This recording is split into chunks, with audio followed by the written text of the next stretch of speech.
Totoo nga ba, sinabi ni President Ferdinand Marcos Jr.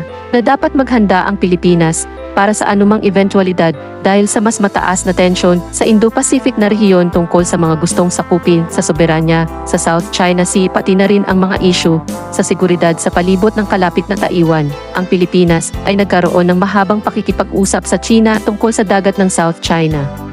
Ngunit ang kalapit na bansa sa Taiwan ay naglalagay din ito sa lugar ng interes ng China, sinabi ni Marcos sa mga troops sa isang kampamento ng militar sa lalawigan ng Isabela sa hilagaan ng Cagayan na nakaharap sa Taiwan. Sinasabi ng China na may demokratikong pamahalaan ang Taiwan bilang kanyang sariling teritoryo at hindi kailanman tumanggi sa paggamit ng kapangyarihan upang dalhin ang isla sa ilalim ng kanyang kontrol.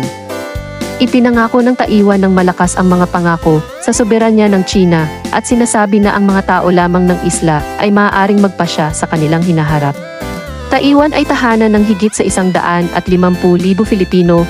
Ang pangangasiwa sa labas ay naging mas malinaw, naging mas mahihirap at ito ang dahilan kung bakit kailangan nating maghanda, sinabi ni Marcos sa mga troops noong Lunes sa isang panayam na ibinigay ng Presidential Palasyo noong Martes. Ngayon mayroon kang 2 misyon, samantalang bago ito, ang panloob na kaligtasan ang mahalaga. Wika ni Marcos sa mga troops na nag-unawa sa pangangailangan na mapagpapatibay ang mga kapangyarihan sa panlabas na depensa. Sinabi ni Marcos na hindi sinusubukan ng Pilipinas ang pagbabago ng mga linya ng suwerenong teritoryo sa South China Sea, kabilang ang eksklusibong pang-ekonomiyang zone, DZ nito.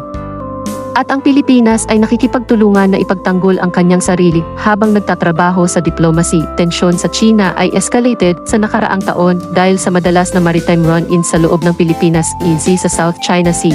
Isang konduktor para sa higit sa $3 trilyong taon sa pagmamaydagat ng Cal.